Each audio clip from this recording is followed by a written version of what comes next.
پیغمبر میری طرف سے لوگوں کو کہہ دو کہ اے میرے بندو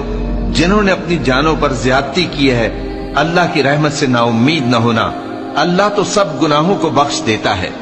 بے شک وہی تو ہے بڑا بخشنے والا بڑا مہربان۔ اور اس سے پہلے کہ تم پر عذاب آ واقع ہو اپنے پروردگار کی طرف رجوع کرو اور اس کے فرما بردار ہو جاؤ، ورنہ بعد میں تم کو مدد نہیں ملے گی۔